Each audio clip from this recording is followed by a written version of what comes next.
Matip ngaya pulih hai ni hai. Bagi sendang bayo abreu am. Ki em news nam tam. Ya kitu bosong morway. Kumamia. Wat mundur ni min em temian mea. Nam kumta ti mayai hapun sai soal nap Kynjoh mea. Mea kertang complete. Tempat jing em jong ma incomplete. Ki khubor ka Batai TV ka umdi bas nyambat penjaslian. Rupa Premium Meghalaya.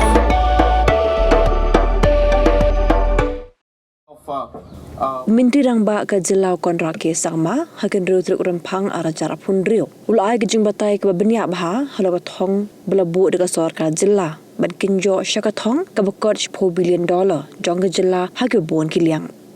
Ia akan ke Batai ke Bniah halau ke pre-budget consultation nak bentak financial year arah cara pun rio arah cara punyo. Kebelalong Howard's Lake Shillong, balai bentaru dekat ofisar negitra terekam berper-per. Umindrang bau la Batai Bniah ro Shaphang ke externally aided project bat kiwe-kiwe kemat kebiadai bat kemang tingka keban selangshan. Compared to most of the states in the northeast, Meghalaya is able to, to submit the DPRs on time. In most of the cases, we are the first actually in the entire country. First to submit the DPRs for any scheme, get the funds, submit our use, utilize the funds, and that's where the administration and bureaucracy comes in. Implement it. And go back to Delhi and saying, well, we have finished our funds, can you give us more? And if there's fund lying, which other states are not using, can you give that to us? And that's what we got in the SASCI. The 2,540 is double the normative allotment of what was given under the budget of Government of India to Meghalaya. But every year we take double, every year. To the extent that Madam Finance Minister has made this a comment sometimes. Like, this Meghalaya, they always come and take extra and all this. Just because we work. So I'm not trying to, say that we are very good, but we are working hard and the team is there. And that's what these numbers reflect, that about 2,540 crores over and above the normative allotment for SASCI has come, which is a 50-year loan, which, as I said, in 2075 we have to pay back 2,540, or rather 2075 we'll have to pay back 2,540. And if you discount that from then, it is about 200 crores. So that's the story of SASCI. So this is again a little bit of explanation of our own taxes. We spent more on housing compared to that, and of course that's because of the reports we submitted, the UCs we gave, the capacity, the BDOs, the DCs, the officials, the way they worked to ensure that we were able to pull more money and funds even from centrally sponsored schemes. As you can see the amount in 2024, we took 7,050 compared to a financial year 2018 where we got only 2,965. So 3 times, jump in release in centrally sponsored schemes. Again, because of the capacity to absorb. So this is where all the funds are coming from. A lot of people wondering, where is the money? Government is taking loan. Government is taking loan. No, we are taking loan as per our mandate, but money comes from these areas. By being more efficient, getting more money from centrally sponsored schemes, our share of taxes going up, and the grants from Government of India, which again are performance based, we managed to maximize that. That's through which we're getting funds. Because capital will lead to growth, it will lead to employment and all. So they said instead of we borrowing and we giving, instead of allowing the states to just borrow. So we actually got 3 times more than what was allotted to us because we spent faster, and the other states who could not spend it, Finance Ministry then said, well, Meghalaya is performing, let's give it to Meghalaya. So we got, instead of getting 844, we got 2,370. This is how we are mobilizing resources to fund our capital expenditure, and all the growth that you're seeing, the whole expenditure that you saw, how it's jumped up, is because of these kind of, capacity and the work that we do. Increase of close to about 2,000 to 2,400 crores of revenue per year for us. And that was really what helped us. You look at now this year's Finance Commission recommendation. It has come down from 0.76 to 0.63. And I'll explain to you what happened. Now 0.63, if you see, almost all the northeastern states, if you look at it, are suffering. You look at Arunachal Pradesh, it had 1.75% of the share, it went down to 1.35. They're losing close to about 20,000 crores, if you give it numbers. So something in that line. So if you, Assam is increasing by very, very marginal. But then again, if you look at the other states also, like Goa has lost. If you look at, other states like, again, Madhya Pradesh has come down. If you look at Manipur has come down, Meghalaya has come down, Mizoram marginally has gone up, Nagaland has come down drastically, Odisha has come down. So like that, there are about 15 or 14 states which lost. But if you can see, it's a kind of a cyclic thing. So in the earlier 14th Finance Commission, we had 0.64, then we got 0.76, and now we're back to 0.63. Now, how does this happen? Why does this happen? Is it because the state is not doing well or whatever it is? It's not like that. The Finance Commission basically devolves the taxes based on a formula. And that formula has got certain factors. And each factor has got a weighted average. So therefore, the factors are what? Factors are population. How much the state's population is. How much is the geographical area. How much is the income distribution or equity within a society and within the state. What is the fertility rate of the state? What is the forest cover of the state? So for example, there is a percentage of 12%, 10% being given to forest cover, and about I think 10% or 15% for geographical area. So there's a weighted average, but these are 5-6 factors that determine. Last Finance Commission, the then Finance Commission Chairman, Mr. Dr. N.K. Singh, who was very, very kind to the Northeast and the Hill States, he brought out a formula which increased the forest cover weightage from 7.5% to 10%. So forest areas, whichever states had more forest, benefited. And that's why we benefited. So the weight went up. Then there was another factor which he included, which was the geographical area.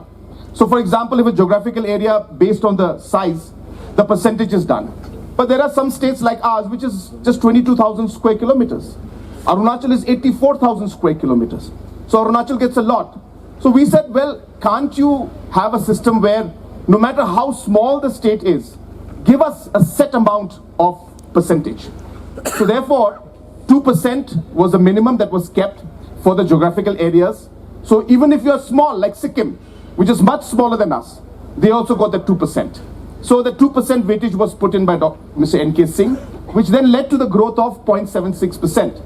But this year, they reduced that 2% again to 1.5%. So these formulas affected us. The biggest factor was that apart from population, geographical area, income distribution, fertility rate, and forest cover, the new Finance Commission or the 16th Finance Commission introduced a new factor, and that was the contribution to national GDP. So they put 10% weightage on that. Now what does that mean? That means big states like Maharashtra, they contribute a lot to the national GDP. Their numbers went up. Karnataka, Tamil Nadu, Gujarat, Kerala, Telangana, Andhra Pradesh, all of these states gained because that 10% contribution factor of your contribution to the GDP of the country led to the thing. So therefore, 14 states have suffered and rest have benefited. We benefited last time because the ceiling on the land geographical area percentage was increased, which helped us, and obviously forest cover was increased, which helped us. But this year, it has gone the other way around.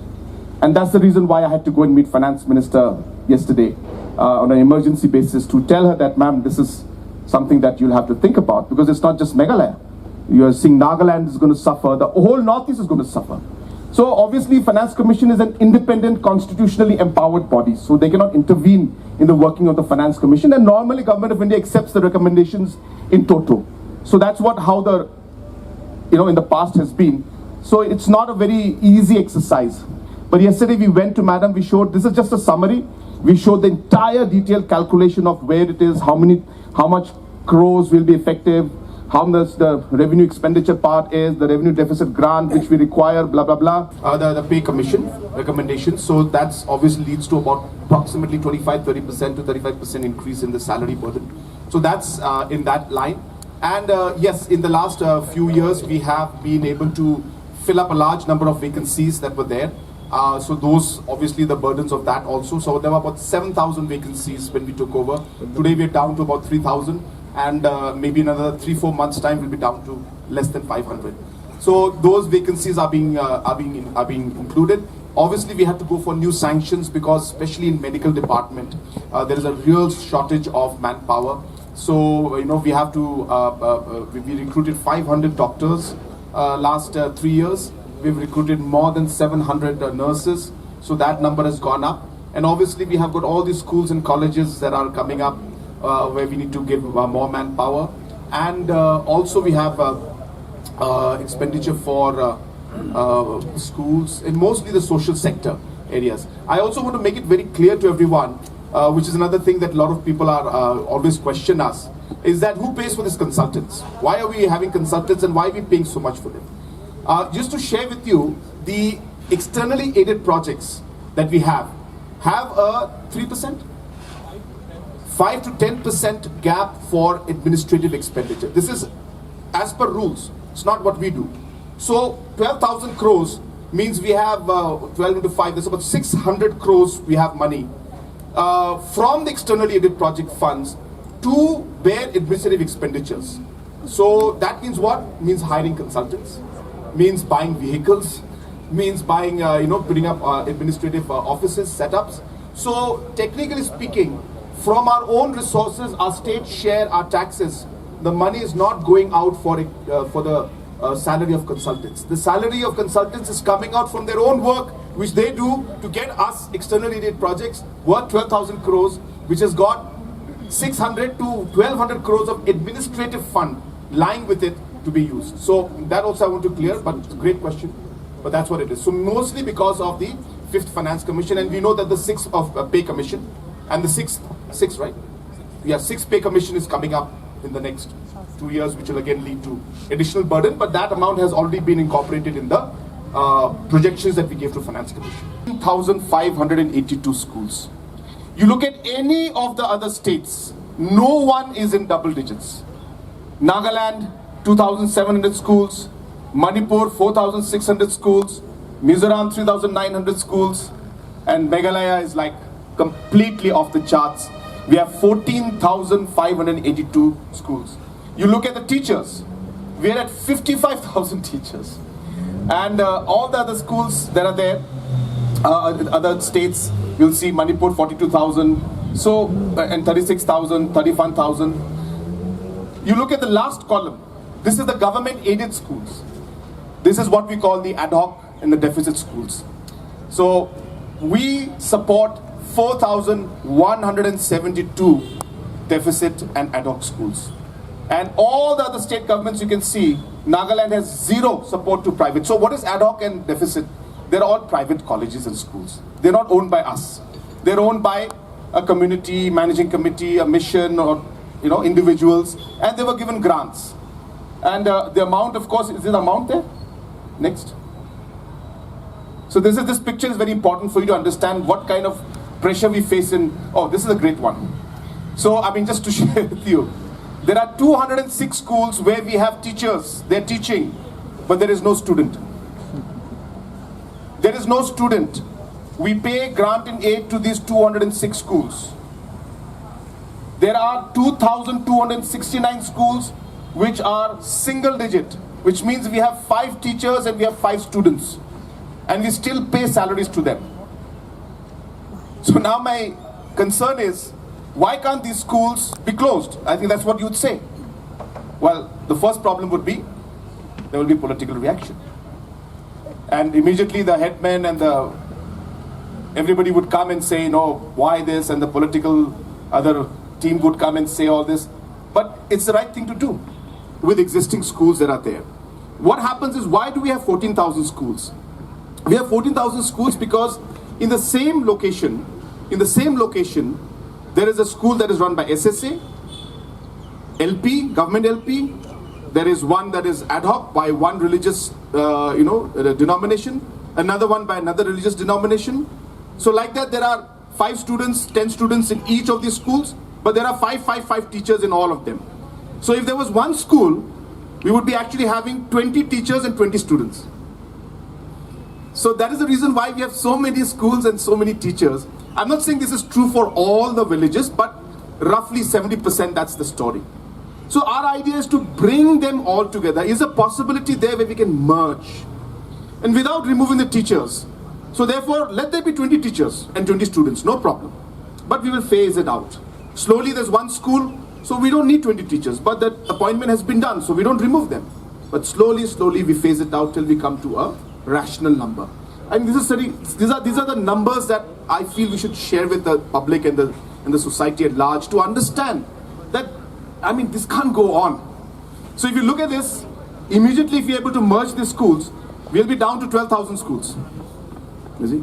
And then slowly, steadily, there are, within the same vicinity, there are 4 or 5 schools. Literally, there's one school here, there's another school there, there's another floor on top, there's another school there. All 4 different managing committees, all having 4 or 5 teachers, but each one having 4 or 5 students. And they just don't want to work together. Somewhere we'll have to figure out what to do. So these are the challenges I face with education. So is the number there, amount is there?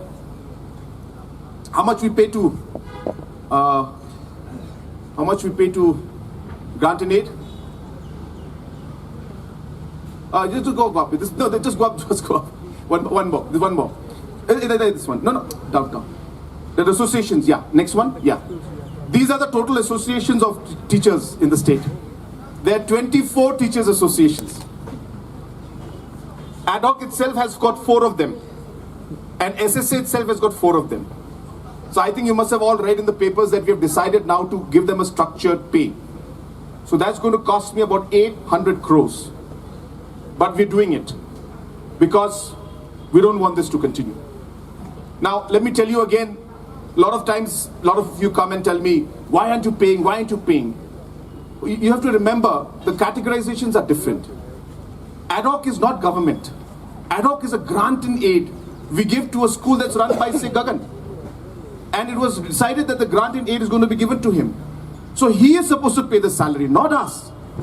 But through the years, the ad hoc teachers have then changed the narrative and said the government should pay. But actually it's not government's responsibility, it's Gagan's responsibility. I'm sorry, I'm using your name, but just so that you can understand. But we don't blame anybody.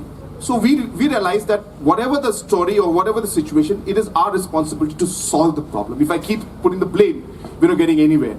So I called the teachers, we discussed everything, we said, guys, what do you want? They said, look, we want a structured system. We want a system where seniority is given some kind of a weightage. We want a system where we at least know and guarantee in safety security that we'll have our jobs even after 10, 15 years. So therefore, we gave them that. And that's the negotiation discussion that took place. This is going to have a net impact of about 215 of 20 crores. So right now we're paying about 600. Do you have that number? How much we're paying? I mean, of course, the whole thing may not be there. Yeah, stop here. This is a very important chart. So GIA is government, I think, grant and aid, sorry. So that's grant and aid to private teachers. We pay 917 crores every year to grant and aid. These are not government LP schools. These are schools run by anybody. And then in the last 50 years, consecutive governments have just said, okay, we'll give you grant and aid, we'll give you ad hoc, we'll give you deficit. Going on and on and on, today we are at 1,967 crores every year we give as grant and aid to schools and colleges which are privately owned. This is a fact. And then now they come and they are on the streets. And I respect because they have their challenges. And, asking me that increase it by 10%. So if I increase by 10%, that goes from 1,967 to 2,100 crores. And obviously 10% is not enough. They want 50%, they want 100%. So these are the kind of challenges we face, but this is a fact, and I will share these numbers also with you. I don't want to share the breakup, because if you see the breakup, I think some of you will be like blown away.